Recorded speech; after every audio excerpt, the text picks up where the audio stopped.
السلام علیکم ورحمۃ اللہ وبرکاتہ۔ الحمدللہ رب العالمین وإیاک نعبد وإیاک نستعین، نحمدہ ونصلی علی رسولہ الکریم وصلی اللہ علی خیر خلقہ ونور عرشہ افضل الانبیاء والمرسلین حبیبنا وسیدنا وسندنا وشفیعنا ومولانا محمد ومولا علی وعلی آلہ واولیاء واصحابہ اجمعین برحمتک یا ارحم الراحمین۔ اما بعد، رب اشرح لی صدری، اے اللہ میرے سینے کو کھول دے، ویسر لی امری، اور میرا کام میرے لیے آسان فرما۔ اور وہ کام کیا ہے؟ امت تک صحیح پیغام پہنچا کے انہیں بیدار کرنے کے کام کو میرے لیے آسان فرما اللہ۔ وحلل عقدۃ من لسانی یفقہوا قولی، اور میری زبان کو صاف کر دے تاکہ جب میں بولوں تو لوگوں کو سمجھ میں آئے اور ان کے دل میں بات اتر جائے۔ ولا یحیطون بشیء من علمہ، اور بے شک ہمارے بس میں نہیں کہ ہم تیرے علم میں سے کسی چیز کو جان سکیں، الا بما شاء، اور بے شک تو ہی اپنی منشا سے جتنا چاہے ہمیں عطا کر دے۔ شروع کرتا ہوں اللہ کے نام سے جو بڑا ہی جلیل و قادر ہے۔ یاد رکھنا رحمان و رحیم لفظ استعمال نہیں کیا میں نے۔ انشاءاللہ کسی دن میں یہ بھی سمجھاؤں گا آپ کو کہ رحمان و رحیم اللہ تعالیٰ کو کیوں نہیں اب کہتا ہوں میں۔ خیر، بہرحال میرے بھائیوں، بزرگوں اور دوستوں اور میری تمام بہنوں یعنی خواتین حضرات، میں آپ لوگوں کی خدمت میں حاضر ہوں ایک اہم پیغام لے کے، اور وہ پیغام میں اللہ کی کتاب قرآن کے حوالے سے دوں گا انشاءاللہ۔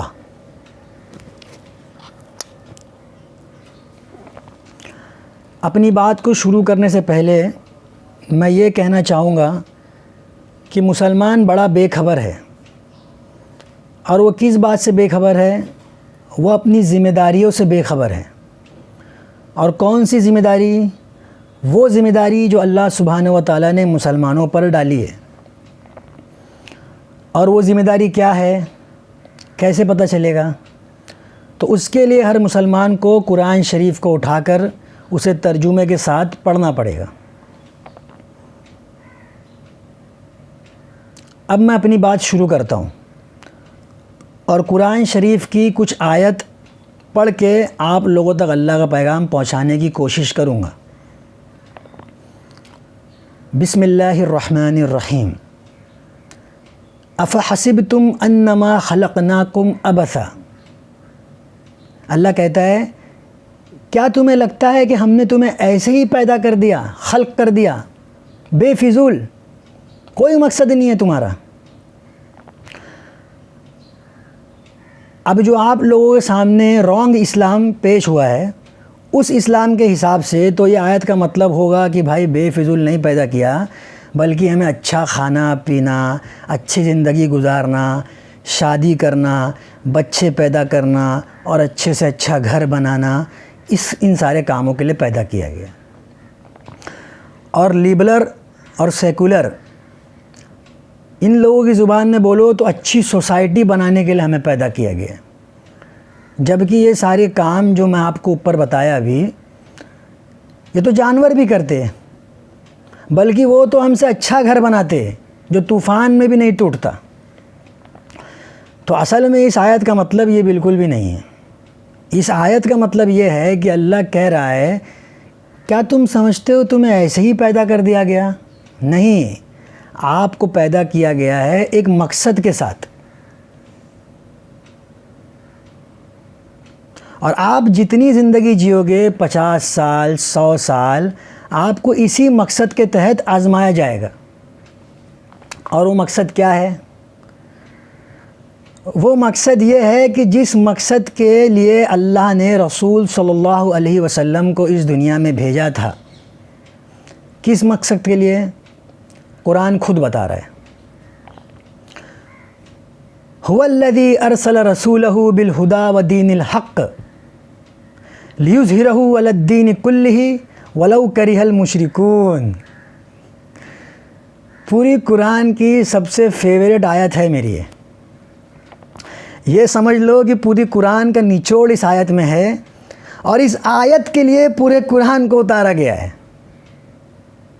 اب میں آپ کو اس کا مطلب بتاتا ہوں، مطلب کے ساتھ ساتھ مقصد بھی سمجھ میں آ جائے گا آپ لوگوں کو۔ هو الذی ارسل رسولہ بالہدی ودین الحق، ہم نے بھیجا ہے اپنے رسول کو ہدایت کے ساتھ اور دین حق کے ساتھ، لیظہرہ علی الدین کلہ، تاکہ وہ اس زمین پر ہمارے دین کو کل کا کل غالب کر دے۔ ولو کرہ المشرکون، چاہے مشرکوں کو پسند آئے، غیر ایمان والوں کو پسند آئے یا نہ آئے، ان کی پسند اور ناپسند کا خیال نہیں کیا جائے گا۔ تو یہ ہے وہ مقصد، یہ ہے وہ ذمہ داری کہ اللہ کے دین کو اس زمین پر غالب لے آنا، اس زمین پر عدل و انصاف قائم کر دینا، اس زمین سے ظلم کو ختم کر دینا، لا الہ الا اللہ کو بلند کر دینا، اللہ کے رسول صلی اللہ علیہ وسلم کی شریعت کو لاگو کر دینا۔ اللہ کہہ رہا ہے قرآن میں لیظہرہ علی الدین کلہ، اور کل کے کل دین کو اس زمین پر غالب کر دو۔ تو یہ سارے کام وہ ہے جو آپ اپنے نفس کے لیے نہیں کرو گے جانوروں کی طرح، بلکہ انسانیت کے لیے کرو گے، خدمت خلق کے لیے کرو گے، اپنے رب کے لیے کرو گے، دین حق کے لیے کرو گے۔ کیونکہ جب انصاف قائم ہوگا تو ہر مظلوم کا فائدہ ہوگا، ہر انسان کا فائدہ ہوگا، اور یہی تو سکھاتا ہے اسلام، اور یہی تو اللہ کا حکم ہے۔ اب اس آیت میں دوسرا کام جس کی طرف اللہ کا اشارہ ہے وہ ہے عبادت، کہ اللہ کہہ رہا ہے کیا تمہیں یوں ہی فضول پیدا کر دیا گیا؟ نہیں، بلکہ تمہیں عبادت کرنے کے لیے پیدا کیا گیا ہے۔ علماء آپ کو صرف یہی مطلب بتائیں گے کہ صرف عبادت کرنے کے لیے، بلکہ اس میں جو میں نے پہلی بات بتائی لیظہرہ علی الدین کلہ، کہ کل کا کل دین کو غالب کر دو، تو یہ عبادت یہ فرسٹ پرائیورٹی ہے، پھر آئے گی نفسانی عبادت۔ جب دین ہی غالب نہیں ہوگا تو عبادت کیسے کر پاؤ گے؟ پھر تو وہ مسجد توڑیں گے ہی۔ تو یہ اصل بات ہے جو امت کے سامنے نہیں آ رہی ہے، لیکن آخر کب تک؟ اب وقت آ گیا ہے کہ حق بات کو سامنے لے کے آنے کا۔ اب میں آتا ہوں اس بات پہ جہاں بار بار علماء قرآن کی یہ آیت پیش کر کے کہتے رہتے ہیں کہ بھائی یہ سب جو حالات ہم پر آ گئے ہیں، مصیبت آ گئی ہے، یہ ہماری گناہوں کی وجہ سے، اور اس پر وہ یہ آیت پیش کرتے ہیں وَمَا أَصَابَكُم مِّن مُّصِيبَةٍ فَبِمَا كَسَبَتْ أَيْدِيكُمْ، ترجمہ، تم پر جو بھی مصیبت اور تکلیف آتی ہے وہ تمہارے خود کے ہاتھوں نے کمایا ہے۔ تو بھائی اب عام لوگ تو یہی سوچنے لگتے ہیں کہ اچھا جو میں نے گناہ کیا اس کے وجہ سے پوری دنیا میں ظلم ہو رہا ہے۔ یہ کہاں کا قانون ہے میرے تو سمجھ میں نہیں آتا۔ اب میں آپ کو انشاءاللہ اس آیت کا مطلب سمجھاتا ہوں۔ تمہارے ہاتھوں نے ہی کمایا ہے، اللہ نے کہا، تو اس کا مطلب کیا ہے کہ اس طرح ہمارے ہاتھوں نے کمایا ہے کہ ہم نے خود ہی حق کے لیے لڑنا چھوڑ دیا اور خود ہی انصاف کو قائم کرنا بند کر دیا۔ کہاں ہے لا الہ الا اللہ؟ کہاں ہے محمد صلی اللہ علیہ وسلم کی شریعت؟ کہاں ہے حسین؟ کہاں ہے کربلا؟ کہاں ہے وہ مسلمان؟ پھر کہتے ہو ظلم ہو رہا ہے۔ حضور صلی اللہ علیہ وسلم کے زمانے کا ایک واقعہ میں آپ لوگوں کو سنانا چاہتا ہوں، اور یہ واقعہ اس وقت کا ہے جب حضور صلی اللہ علیہ وسلم کی عمر 8 سال تھی۔ اس وقت مکے میں باہر کے شہروں سے لوگ تجارت کرنے آیا کرتے تھے، کیونکہ مکہ مرکز تھا، بتوں کا مرکز تھا، تو سب تجارت کرنے آتے تھے، اور اس وقت حج بھی ہوتا تھا، تو اسی کے لیے سب وہاں پہ جمع بھی ہوتے تھے۔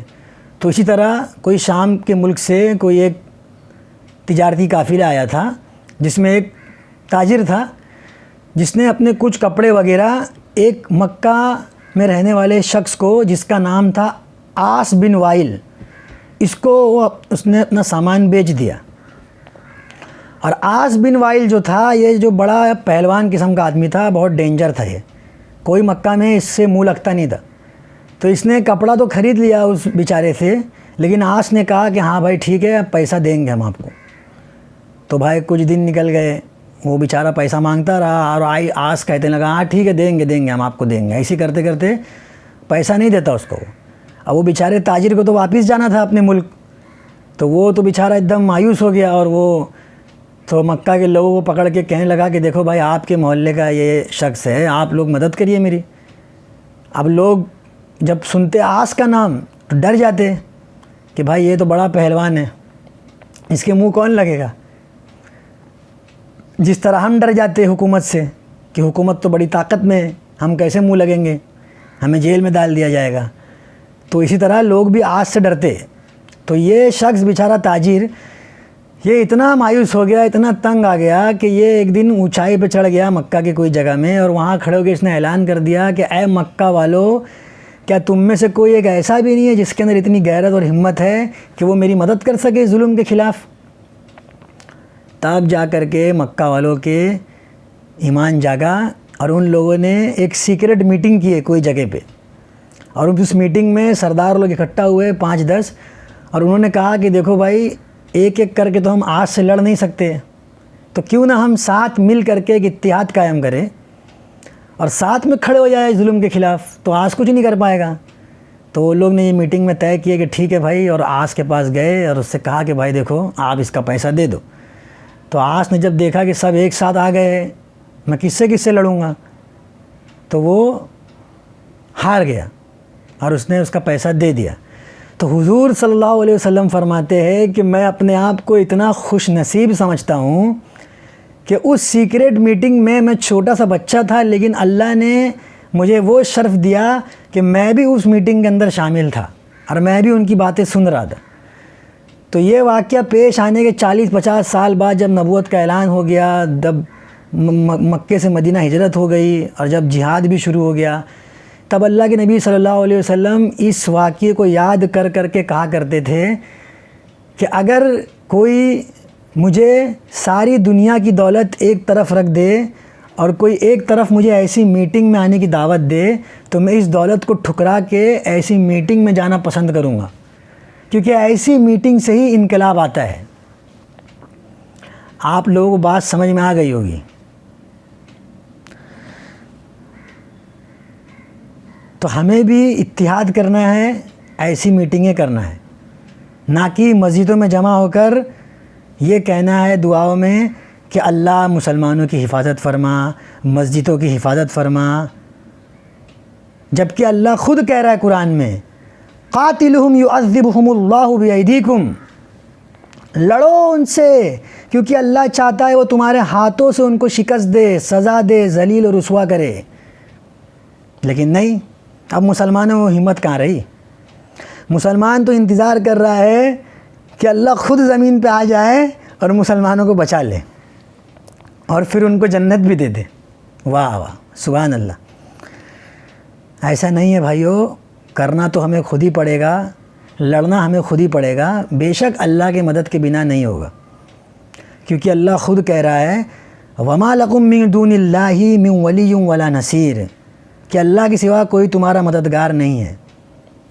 پھر اللہ کیا کہہ رہا ہے؟ الا تخافوا، تم خوف مت کرو، ولا تحزنوا، اور غم بھی مت کرو، وابشروا بالجنہ، میں تمہیں بشارت دیتا ہوں جنت کی۔ سبحان اللہ۔ مسلمانوں سدھر جاؤ اور ہوش کے ناخن لو، ذرا ایمان کو زندہ کرو۔ اتنا سب اللہ کہہ رہا ہے، بتا رہا ہے، حوصلہ افزائی کر رہا ہے، لیکن پھر بھی ہم خود کو بدل نہیں پا رہے، اپنے ایمان کو زندہ نہیں کر پا رہے۔ استحوذ علیہم الشیطان، اللہ کہہ رہا ہے کہ تم پر شیطان غالب آ چکا ہے، اس طرح کہ تمہارا آقا بن چکا ہے، وہ تمہیں اپنے اشاروں پر نچا رہا ہے۔ فانساہم ذکر اللہ، اور تمہیں اللہ سے دور کر دیا اس نے۔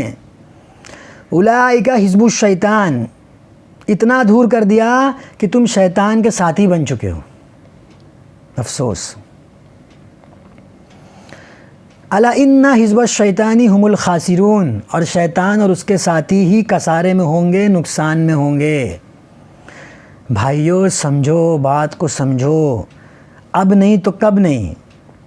پھر اللہ کہہ رہا ہے کتب اللہ لأغلبن انا ورسولی، کہ بے شک اللہ اور اس کا رسول ہی غالب آئیں گے، جیت ان کی ہے، پر یہ تم پر ذمہ داری ہے۔ اب یہاں کن لوگوں کی بات کر رہا ہے اللہ؟ تو سنیے اللہ کیا کہہ رہا ہے۔ اولئک حزب اللہ، اور وہ اللہ کے ساتھی ہوں گے۔ پہلے اللہ نے کہا اولئک حزب الشیطان، اب کہہ رہا ہے حزب اللہ، کہ اللہ کے ساتھی ہوں گے، اور وہ اللہ کے ساتھی ہوں گے۔ الا ان حزب اللہ هم المفلحون، یقیناً اللہ کے ساتھی ہی وہ ہوں گے جو کامیاب ہوں گے۔ اب اللہ کے ساتھی کون ہوں گے یہ تو پہلے ڈیسائیڈ ہو جائے۔ تو اس پر اللہ کہہ رہا ہے قرآن میں یا ایھا الذین آمنوا ادخلوا فی السلم کافہ، یا ایھا الذین آمنوا، اے وہ لوگ جو ایمان لائے، ادخلوا فی السلم کافہ، تم پورے کے پورے اسلام میں داخل ہو جاؤ۔ بڑی حیران کر دینے والی آیت ہے یہ، کیونکہ پہلے تو اللہ کہہ رہا ہے کہ اے وہ لوگ جو ایمان لائے، اب جب ایمان لا ہی چکے ہیں تو آگے یہ کہنے کی کیا ضرورت تھی کہ تم پورے کے پورے اسلام میں داخل ہو جاؤ۔